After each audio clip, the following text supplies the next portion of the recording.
SSC 2027-এর তোমরা যারা পরীক্ষার্থী রয়েছো তোমাদের জন্য এই অঙ্কটা সূচকীয় অধ্যায়ের এই অঙ্কটা ভেরি ভেরি ইম্পর্টেন্ট, কারণ এই অঙ্কটা প্রায় তোমাদের এসে থাকে সৃজনশীলে। চলো আমরা অঙ্কটাকে সলভ করি। এখানে দেখো প্রথমে যেটা আছে তুমি সেটাই লিখে দেবা। 3 এর পাওয়ার কি রয়েছে? m plus 1। এটা যে অবস্থায় আছে ওই অবস্থায় রেখে দেবা। এখন এই 3 এর 3 তুমি লিখবা। দেখো আমরা একটা নিয়ম শিখে এসেছি, পাওয়ারের উপরে পাওয়ার থাকলে পাওয়ারে পাওয়ারে কি হবে? গুণ হবে। যেমন এর পাওয়ার m আছে, আবার তার উপরে n আছে, তাহলে এটা a m n এইভাবে হয়ে যাবে। কথা বুঝেছো? সো এই পাওয়ারের উপরে পাওয়ার থাকার কারণে পাওয়ারে পাওয়ারে কি হয়েছে? গুণ হয়েছে। ঠিক একই নিয়মে আমাদের এটাকে কি করতে হবে? পাওয়ারের উপর পাওয়ার থাকার কারণে পাওয়ার গুণ করে দিতে হবে।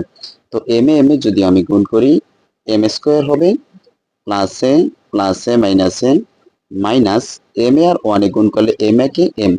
আমি আরেকবার বলছি, পাওয়ারের উপর পাওয়ার থাকলে পাওয়ারে পাওয়ারে গুণ করতে হবে। তো এটাকে গুণ করো, m এ m স্কোয়ার m স্কোয়ার প্লাসে মাইনাসে মাইনাস m এ কে m, এবং ভাগের ভাগ।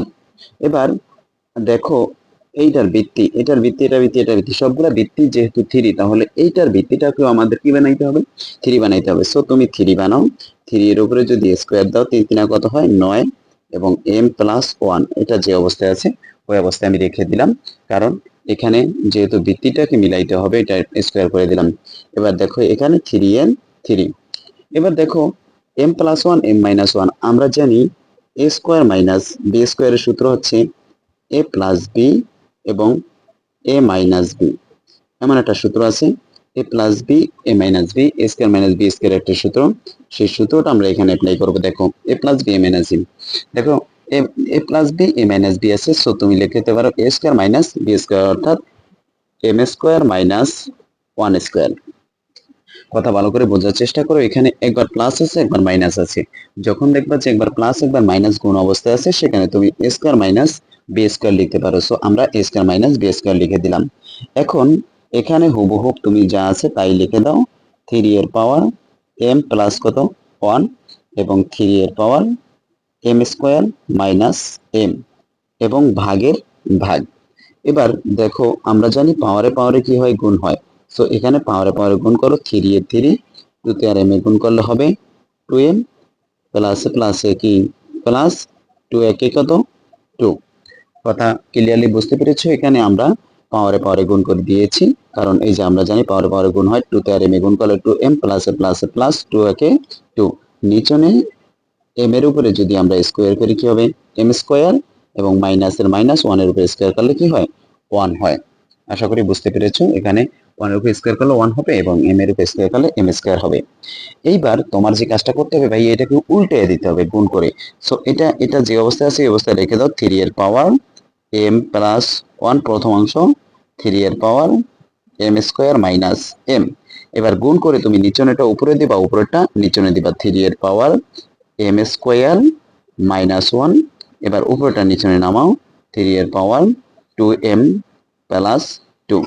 আশা করি বুঝতে পেরেছো এটাকে আমি কি করেছি।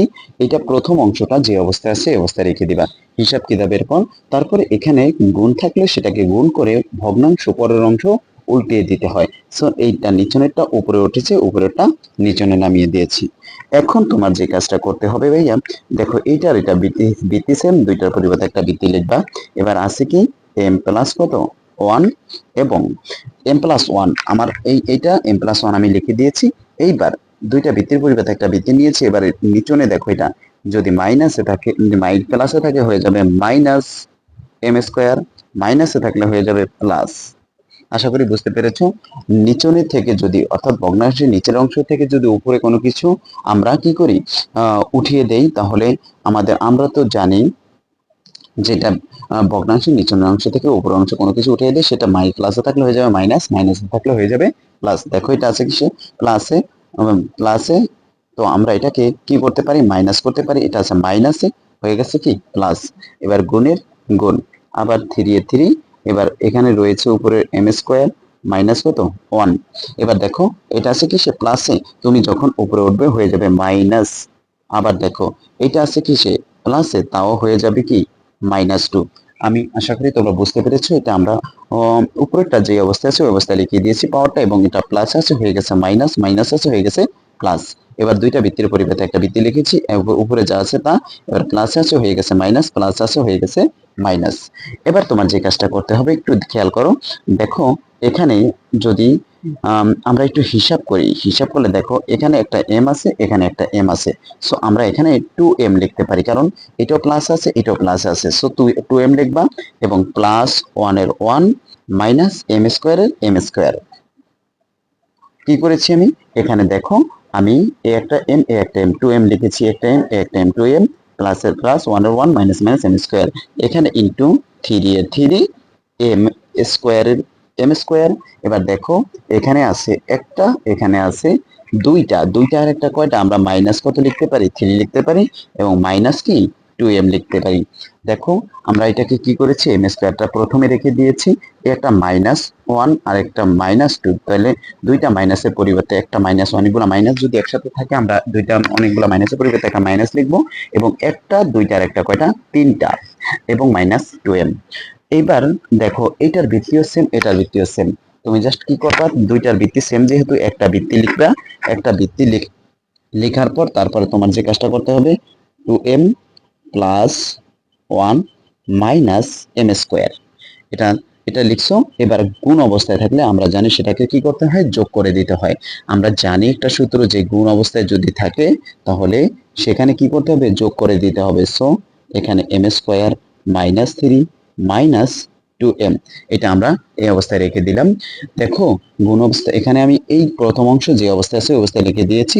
প্রথমে সর্বপ্রথম এই লাইনে আসার পর তোমাকে কি করতে হবে, 3 এবং 3 দুইটা সেম সেম, একটা ভিত্তি নিয়েছো, একটা ভিত্তি নেওয়ার পর এখানে পুরো হুবহু যা আছে তা লিখে দিবা। গুণ অবস্থায় থাকলে আমরা সূত্র পূর্বে শিখে এসেছি, গুণ অবস্থায় থাকলে সেখানে কি করতে হবে, প্লাস করতে হবে।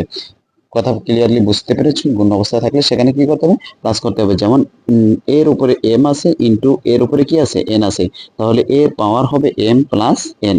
এমন একটা সূত্র আছে, ওই সূত্রটা দিয়ে আমরা এখানে ব্যবহার করতে পারি। যেহেতু গুণ অবস্থায় আছে, গুণ অবস্থায় থাকার কারণে গুণটা সরে আমরা এখানে প্লাস দিয়ে দিব। এখন আমরা কাটাকাটি করতে পারি, এটা দেখো প্লাসে আছে এটা আছে মাইনাসে, কাটাকাটি চলে গেল, এবং এইটা আছে মাইনাসে এটা আছে প্লাসে, কাটাকাটি চলে গেল। দেখো আমরা প্লাসে মাইনাসে কাটাকাটি করে ফেললাম। এখন আমাদের হাতে কি রয়েছে, 3 এর পাওয়ার। দেখো এখানে আছে 3টা, এখানে প্লাসে মাইনাস আছে 3টা, প্লাস আছে কয়টা, একটা। তো 3টা থেকে মাইনাস 3টা থেকে যদি প্লাস একটা আমরা বাদ দিয়ে দিই, অটোমেটিকলি কত থাকতেছে, মাইনাস 2টা থাকতেছে না ভাইয়া? এখানে ভালো করে বোঝার চেষ্টা করো, দেখো এখানে আছে মাইনাস 3টা, এখানে আছে প্লাস একটা, তো মাইনাস 3টা থেকে যদি প্লাস একটা বাদ দিয়ে দিই তো আমাদের মাইনাস 2টা থাকতেছে। এখন তোমার যে কাজটা করতে হবে, তুমি জানো যে এই ইনভার্স থাকলে ইনভার্সের পরিবর্তে উপরে কত হয়, 1 হয়। আমি পূর্বে আলোচনা করেছিলাম, যেমন এক্স এর উপরে যে ইনভার্স 2 আছে তাহলে হবে 1 বাই কি, এক্স স্কোয়ার হবে। এমন একটা সূত্র আমি পূর্বে আলোচনা করেছিলাম। সো এখানে দেখো এটার উপর ইনভার্স আছে, যেহেতু ইনভার্স 2 আছে, যেহেতু 3 এর উপরে ইনভার্স 2 আছে, তো ইনভার্সের পরিবর্তে 1 লিখবা। এবার 3 এর উপরে কি হবে, স্কোয়ার হবে, 3 এর উপরে স্কোয়ার হবে। যেহেতু এখানে এক্স এর উপরে কি আছে, ইনভার্স 2 থাকার কারণে 1 বাই এক্স স্কোয়ার হয়েছে, ঠিক 3 এর উপরে যেহেতু ইনভার্স 2 আছে, উপরে 1 লিখবা, এবং নিচনে 3 এর উপরে স্কোয়ার। এবার তুমি যদি এইটাকে যদি কি করো, হিসাব করে দাও, 1 বাই 3 এর উপরে স্কোয়ার করলে 9, আর এটাই হচ্ছে এই অঙ্কটার আনসার। আশা করি বুঝতে পেরেছো। এই টাইপের গুরুত্বপূর্ণ ভিডিওগুলো পেতে ভিডিওগুলো লাইক কমেন্ট শেয়ার করে আমার সাথেই থাকবে।